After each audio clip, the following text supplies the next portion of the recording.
Welcome back, everybody, to Full Press Coverage Radio on the Full Press Coverage Pittsburgh Steelers podcast. This is your host, Parker Hurley. I'm with, as always, Brian Harker of Last Word on ProFootball.com. So how are you doing today, Brian? I'm doing pretty good this morning. It's a nice day to get off work and get some things done.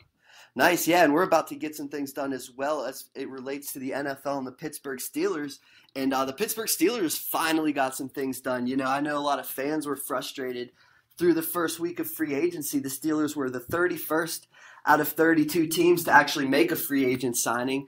But they did it yesterday. They signed Jon Bostic from the Indianapolis Colts. He started 14 games at inside linebacker for the Colts last season. He'll be entering his sixth season in the NFL. He's 26 years old. For this podcast, we're just going to break down. This is going to be almost an entire Jon Bostic episode.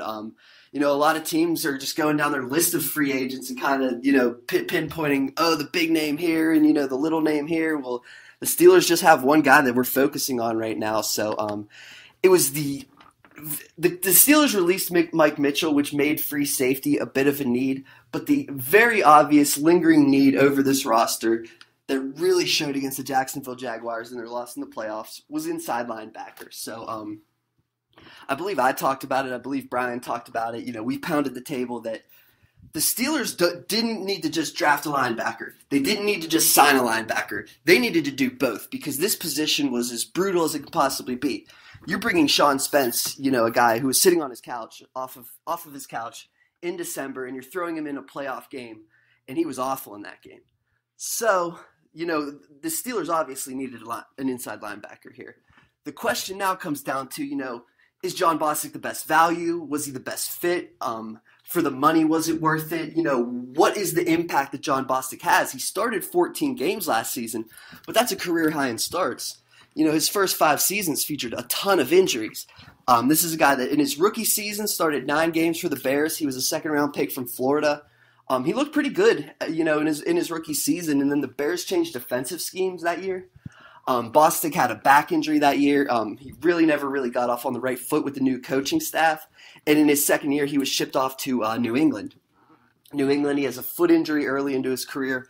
I'm sure we all know how it goes in New England. If you don't get off on the right foot with that team, you're kind of just so far behind in terms of, trust, their schematic scheming and everything like that. So he was just so far behind in New England.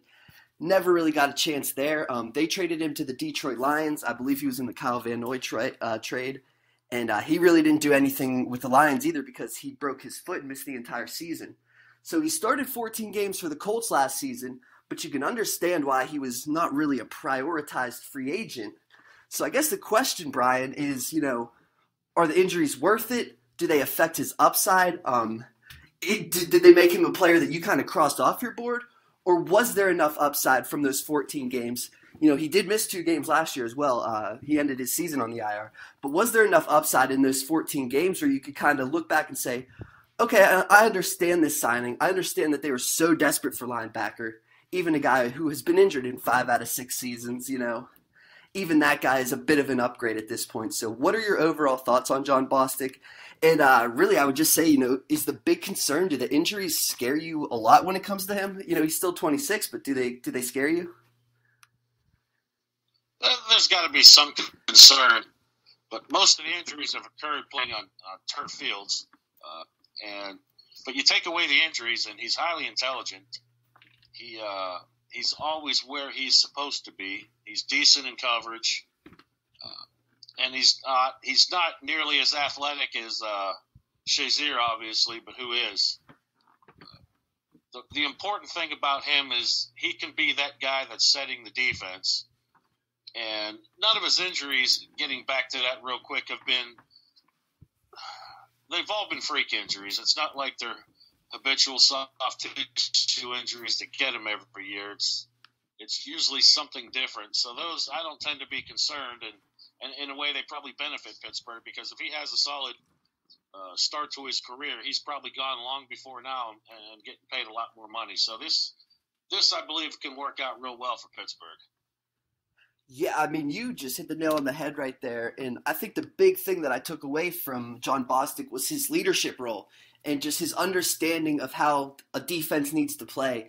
And there were just countless times. I mean, we know the Indianapolis Colts were just awful on defense. So for me to say that Jon Bostic was one of the best defensive players on the Colts last year, there's probably not a lot of weight to that statement. But the idea is that this was a defense that was young. There's rookies on the line. There's, injured players on the line shuffling in and out. There's no depth on the line. So these guys, they don't have a clue. So Bostic was in charge of getting, 10 guys who really don't have a clue how to play together in line, playing together, playing cohesively. You could see that there were situations where, Bostic is pointing out something and, the play goes that way. And, the guy that he pointed and told him to go make the play ended up making the play. That's huge, for a guy like Jon Bostic. That's something that the Steelers didn't have last year. That's something that, when Ryan Shazier left, we all said, well, how do you make up for the speed? How do you make up for, he led the team in interceptions. He's such a game changer. How do they make up for a guy who can just say, hey, Vince, you need to take 2 steps to your left because they're going to throw it to the flats to the left, so you might as well cheat over there. Vince is great at, see ball, get ball, make the play, everything like that. Vince is great in his role, but Vince isn't going to be diagnosing and reading and reacting and, making checks with the quarterback. The quarterback makes a check, so I, make my decision after that and everything like that. That's what Jon Bostic brings, and that's huge. He has to be on the field to bring it, but that's still huge. And, like you said, maybe there isn't the flash plays like Ryan Shazier, like I said, led the team in interceptions. He's in the backfield making every sort of play. Jon Bostic is not going to make those plays. And a lot of it has to do with, in my opinion, it's just, he doesn't have the top-end speed or the top-end athleticism. That's probably the big issue that I have as far as his injury concerns are. I don't think he's getting that back. Or I don't think that's coming over the next couple of years where, oh, wow, Bostic's, bigger, stronger, faster than a couple years before. He's really exploding to the ball this year, and he's getting into the backfield to make the plays. I don't see his upside being that. And I think that the injuries, a foot injury, a back injury, like I said, that has to do with it. But like you said, Brian, the injuries shouldn't be something where I'm saying, well, he's only going to play 5 games this year because he averages 5 games per season, something along those lines. I don't see it like that because if it is, like you said, a consistent soft tissue injury, Danny Woodhead is a perfect example. He just retired from the NFL because his hamstrings were just never going to be the same again. When you consistently tear the same hamstring, that's when you have injury problems. When it's, oh, he chipped a bone here, and oh, he pulled something there, and oh, he broke his, this. Like you said, those are more freak accidents. Maybe he could be a little bit tougher, but, it's like Maurkice Pouncey. I don't think Maurkice Pouncey is injury prone. He just had a bunch of random injuries coming at, random times. And you see that now, last season there was no freak injuries. He was 100% healthy. There was never even really the concern of him being injured. I see it being similarly, at least for the injuries with Jon Bostic. So, I would say, the injuries are the big concern, but the leadership is, the huge plus to signing him. And like I said, I don't think the injuries are long-term, whereas they are going to affect his upside. But then you go to, like I said, Shazier makes that game-changing interception, everything like that. There were situations where he's trying to blow a play up in the backfield. It's a misdirection play, and Shazier is just 20 yards away from the play because, he tried to blow it up and he got the read wrong. You're not going to get that with Jon Bostic either because Bostic's always going to be in the right place. He's very gap disciplined. He's never going to let that back, that cut back lane open. He's never going to let the reverse get outside of him. So that is, as long as he's on the field, that's a huge gain over what they had last year. If you watch the Jaguars-Steelers game, there was a play where they motioned a tight end across the line, they ran play action one way, and then cut back to the left to throw to a fullback, and Vince Williams and Sean Spencer just had no idea where the ball was. There was too much motion, there was too many players running back and forth across the line. Those two were lost. That's not going to happen with Jon Bostic, and that's extremely important. Whether he's not going to make that game-changing interception, but just being in the right spot or saying to Vince, hey, go get in the right spot and get that running back, it turns, 1st and 10 into 2nd and 8 or, something along those lines. So that's a huge impact. Let's kind of just break him down. Like you said, he's pretty decent in coverage, but let's just kind of do run versus pass. Let's start with the run. Like you said, he's very gap disciplined. Do you see him as a guy who could, is he a strong tackler? Do you think he could be, I said I don't think he's getting interceptions or anything or tackles for loss. Is he going to get some forced fumbles? Is he a heavy hitter? How do you see him in that regard? Because we both know against the run he's going to fill gaps. He's not going to allow cutbacks. But what else does he bring in the running game to you? One thing I really like about him is when he gets somebody in his sights, yeah, he goes for the big hit, but he also wraps them up. And I keep going back to a play that he made, and it might have been his senior year in college against Teddy Bridgewater. I remember that. Quite a few of them players got fooled, but he didn't. And he made that Lawrence Timmons type hit on him. He sends a message. He's not dirty, but one play to me that stands out in his NFL career was last year against Pittsburgh. And I'm sure you agree with me that Martavis Bryant's a pretty fast guy. Immensely fast, yes. Well, he didn't sit at home and get fooled on a reverse. He ended up going back, and I think he got Bryant for what, 6-yard loss? Yeah. On what looked like it was going to be a pretty big sweep or on a reverse.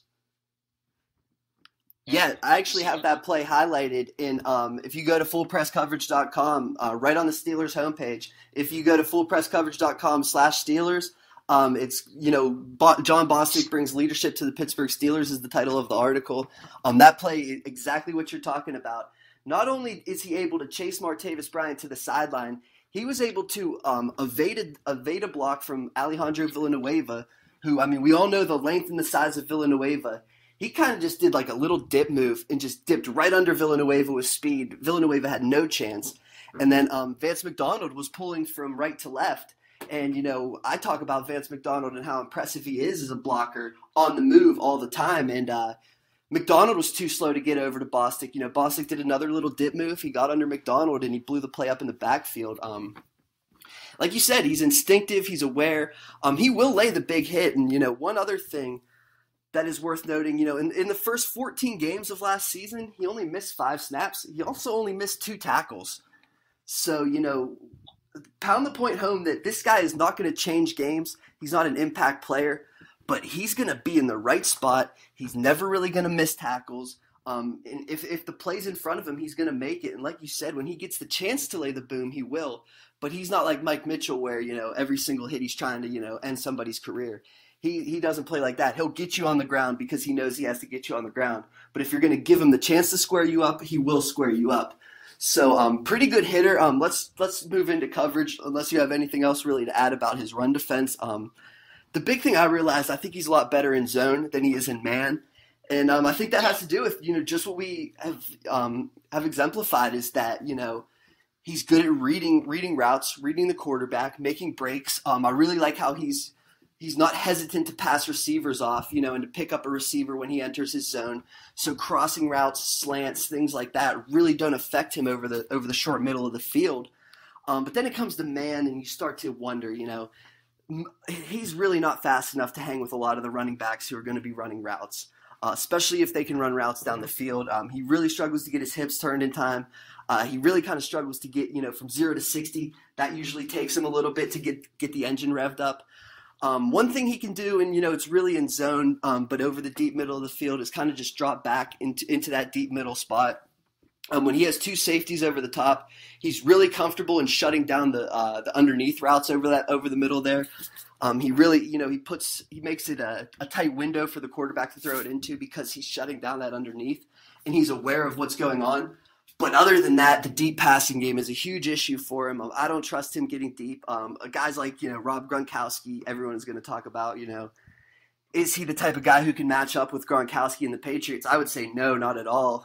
And I think the best option would be, just to bracket him. And like I said, keep Bostic underneath and keep a guy over top of Gronkowski. That's probably the best way because I just see him struggling in man in that situation. Do you have anything you want to talk about as far as man versus zone and what you think he can bring to coverage? Like you said, and like I agree, he's pretty good in coverage. It's just there's some of that issue when it comes to speed and athleticism. That seems to be the biggest issues with Bostic as a whole. Yeah, his technique tends to break down more so in man than it does zone. And, if he can keep the coverage in front of him, he's okay. But like you said, he doesn't have the speed to recover once somebody gets behind him. So if his technique's not on and they're going his way, it's probably not going to work out too good for him. Yeah, go ahead. He does take good angles, though, whether it's pass coverage or it's run defense, he does seem to have a good grasp on which angle he needs to take.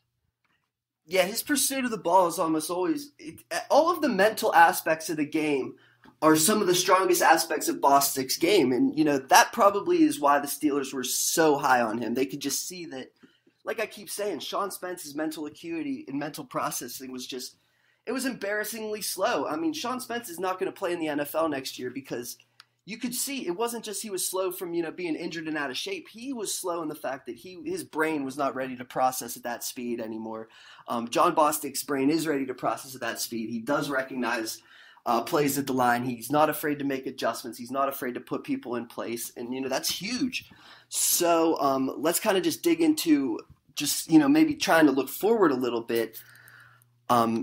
You look at the Steelers' depth chart right now, and, John Bostic is added to Vince Williams, Tyler Matakevich, and L.J. Fort. You look at L.J. Fort and Tyler Matakevich. Matakevich has been a special teamer for 2 years. He got one chance to start. He separated his shoulder. He ended up playing special teams for the Steelers to end the year, but he was doing it with a bum shoulder. And, at that point, Mike Tomlin kind of said, maybe he's not even, a potential starter. Maybe he is just a career special teamer, just he doesn't really have the size or physicality to bang in there. And then, L.J. Fort got passed over by Sean Spence, which you could say that was a bad decision, and it probably was. But the fact that the coaching staff still isn't going to trust L.J. Fort when Sean Spence is there means he's just a special teamer. So you have two special teamers, Vince Williams, who, for 4 years of his career, all he was a special teamer. And you're throwing in John Bostic. I mean, at this point, 100% chance John Bostic's starting the season, right? Just how do you see the depth chart stacking up? I mean, is John Bostic, do you trust him more than Vince Williams? I mean, I'm sure he's going to call the plays over Vince Williams, but how do you see the linebacker room stacking up right now? I believe he'll compete for the starting spot beside Vince Williams, but you brought up something that was interesting. Every time Fort's on the field, he does make plays. And like I said, I have no idea how they could go with Sean Spence, who had been on the couch all year when Pittsburgh signed him. I don't know if they started him because of his knowledge of the defense. I'm still scratching my head over that one. But I think at this point, you're going to have Vince Williams and Bostic are going to be the two starters at inside linebacker. The question I got is, do you remember, is Matt Galambos inside or outside linebacker? Because he showed a lot last year. I could have swore he was inside. You're right, he is inside.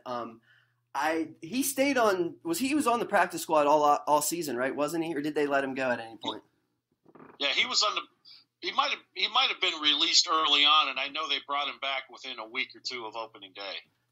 So he's a guy to keep in mind, actually, that I would say, because, I mean, they're probably going to have to carry 5 guys, John Bostic has injury issues. We already know Tyler Matakevich. I already said L.J. Fort. Like me and you both like L.J. Fort more than Mike Tomlin. That seems pretty clear. So just dealing in the realistic scope of L.J. Fort's never going to get a chance, you have to have 5 linebackers on this team. You can't just say, well, if John Bostic gets hurt, we'll just, call up Sean Spence again. That's just ridiculous. So a guy like Matt Galambos could sneak his way onto the roster. Like we're saying, maybe L.J. Fort, maybe this is just the end of the road for him. And you look at a guy like Matt Galambos and say, well, he's younger and can do everything that L.J. does.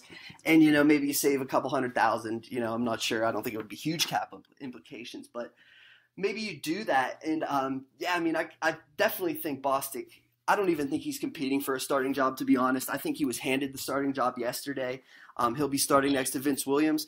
But my question is, how long does he hold on to the starting job? And this will bring us kind of into the last question as we kind of wrap up John Bostic.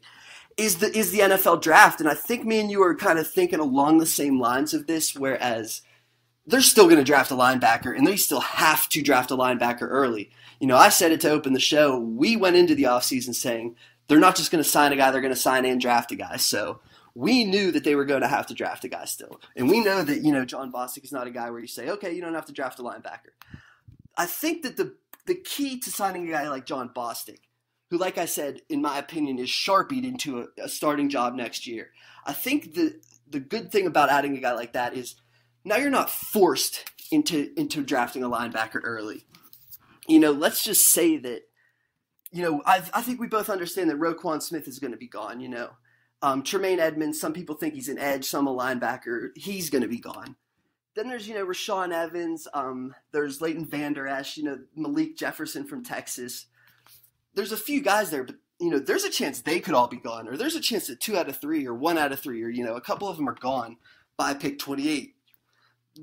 The Steelers are no longer forced into having to take a linebacker in the first round because, the pickings would be so slim in the second round that they really don't have a choice. The Steelers can say, okay, we'll take a rookie in the second round at linebacker, and if he doesn't start all season because Bostic is healthy and starting, that's fine. And we'll take a safety in the first round, and, we finally have the depth, so that would be fine with them.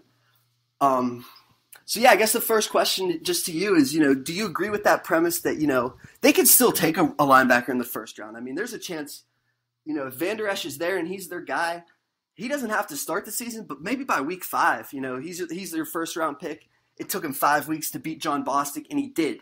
And, that's great because now Bostic is kind of just a veteran leader in the locker room, and he can show Vander Esch things on tape to point out. And, I'm sure Bostic's fine with that considering, he's probably just happy to continually be in the NFL after being hurt 5 out of 6 seasons. So, I mean, there is the chance you take a guy at 1, but you're not forced into taking a guy at 1. You're not saying now, well, if we don't, reach for Rashawn Evans, or if we don't even trade up for our guy, we have to move up 5 picks because we think so-and-so is going to take our linebacker. You can say, okay, we'll take a free safety in the first round. We'll sit back into the second.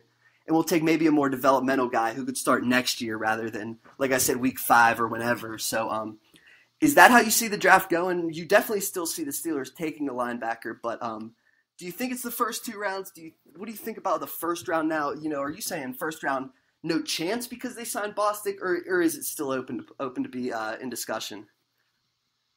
I think it's open.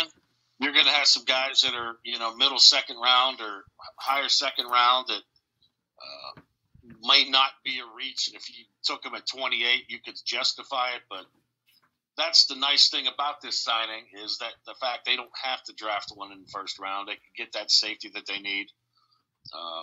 Or if a running back, say, happens to drop and they really like them, based on the Bell situation right now. But, yeah, I see him going strong safety now overall in the first round. They might even be able to wait till the third round to grab that inside linebacker.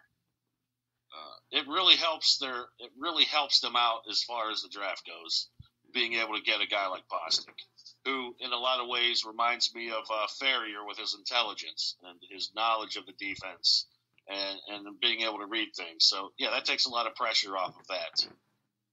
Right, and a lot of people say, there's the idea of every team drafts just the best player available, and that's just crazy because no team actually drafts the best player available. They draft the best player available in terms of their positional value and how they value that position and what they need them at. So, yeah, I mean, I think that the Steelers adding a guy like John Bostic, and maybe you do sign a safety at some point, and you can go into the draft and more than almost any other team, I'm sure there are teams who are truly going to take just the best player on their board. There are teams who do that, but more than most teams, the Steelers would be equipped to do that, to just say, whatever grade we have, whoever is the top guy there in the first round, we have the luxury to take them. And then we can, like you said, build around it. Maybe it's a linebacker in the second, maybe it's a linebacker in the third, whenever it is.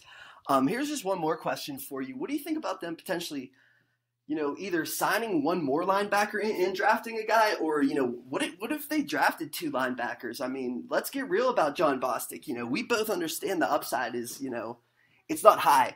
And when you add in the injury effects, and, when I talked about Tomlin doesn't have faith in Fort, and, Tomlin's slowly starting to lose faith in Matakevich after a shoulder injury, and we don't really know what Matt Galambos is. So, the depth chart is thin. What if there's a chance you go into next season, with 2 rookies, John Bostic, Vince Williams, and then, just one of Matakevich, LJ Fort, and Matt Galambos. Do you see any chance that they do something like that? Hit it hard, and what if the 4th-round guy is better than the 2nd-round guy? What do you think about that idea? That's quite possible. I mean, the Steelers have done really well in, rounds 4 through 7 over the last few years of finding defensive starters. I mean, Hargrave's an example of that. They really liked Keon Adams, an outside linebacker last year. I even wonder, and I've heard it said possibly, what about moving Bud Dupree inside if they can get an outside linebacker to replace him? They do have a lot of options, so it's going to be an interesting draft. There's no doubt about it. But I do see him picking up at least 2 more linebackers at some point somewhere. I definitely wouldn't be mad if they picked up 2, and you talked about a guy, Darius Leonard from South Carolina State, who, small school guy, missed the combine. His name is going to be, falling completely off of the radar by the time the draft happens, What if you do, you get a guy in the second round or in the first round, and then, you bounce back and you take, all of a sudden Leonard's there in the 4th round and he's your best player available, You would love to pair him with John Bostic and, we keep saying, get a small school guy, a guy who's probably still pretty raw, get him in there with some NFL talent and a guy who, can very clearly see things and point things out. And, maybe 2 years from now, it's the rookie first rounder playing next to Darius Leonard and, Vince Williams even has been replaced. That's so far down the road, but it's at least interesting. Like we both said, it makes the Steelers much more diverse in their draft strategy, so that's a huge upgrade. And I just think that the leadership is just so underrated. Even if he's not on the field, just him being there, just him being able to see things. If he stays on the field, it's an excellent signing. If he doesn't, there's really little risk to it because you're going to replace him in the long term anyways. So it's tough to look at it as a bad signing, and I'm pretty optimistic about hoping that he could put in, at least a half a season as a starter and, be a guy who could bridge and help develop a younger guy, learn the game, because it truly is his best attribute, is just his professionalism and his understanding of the game. So, is there anything else you want to touch on with John Bostic? Any final thoughts or anything you maybe picked up or learned, over this last half hour we were talking about him? Like I said, Bostic, he's sneaky athletic. And like I said, a lot of that comes from his being able to understand where the play is going and his instincts. I think this, like I said, this is going to be one that people weren't excited about it, at the beginning. Just, hey, they were the last team or just one of the last teams to sign a free agent. They're going into the bargain bin. But if this guy can stay healthy and he can pick up on Butler's system, which Butler's done a lot to simplify it, make things easier to understand so you can play rather than thinking about it. Bostic is going to be one of the most underrated signings of this period so far. I just agree completely, man. I mean, I'm not, and I don't think you are here sitting here either. We're not sitting here saying the Steelers found their Shazier replacement. Here's a starter for the next 5 years. This is how you do it. Do it like the Steelers. It's not like that. But this was a really smart and a good signing. It really was. Just for what he brings to the team it's really everything that they needed and everything that they were lacking at the linebacker position when Shazier left. I mean, obviously the speed, athleticism, the freakish nature, that's not coming with John Bostic, but he was what they needed. And they had a need, they filled the need with exactly what you needed at that type of player, a bridge player who knows what he's doing. Like you said, I think it'll be underrated too. I'm not as worried about the injuries, just like you. I don't think, it's a recurring thing. I think it's just the way it goes sometimes. So we're both going to be on the record as higher on John Bostic than most. Like I said, don't take that as John Bostic is Ryan Shazier. Take that as he's a depth starter who, if he only gives you one season as a starter, that's perfect. So, take that as that's what we're taking from the signing. That was Brian Harker from Last Word on ProFootball.com. Check out everything he does over there. He's also on Steelers Zone, so check that out. I'm sure he'll be back in the next week. I think we're going to try and break down receivers in that series where we've been going position by position. We just had to throw in a little John Bostic here. So I'm Parker Hurley. I'm on FullPressCoverage.com. Check out that John Bostic breakdown I did where I showed specific examples of where his leadership and where his mental acuity comes into play and why it's so important to the Steelers. So check that out on FullPressCoverage.com. Follow me on Twitter at Parker Hurley. For Brian Harker, I am Parker Hurley. We will talk to you guys next week. So everybody have a great day.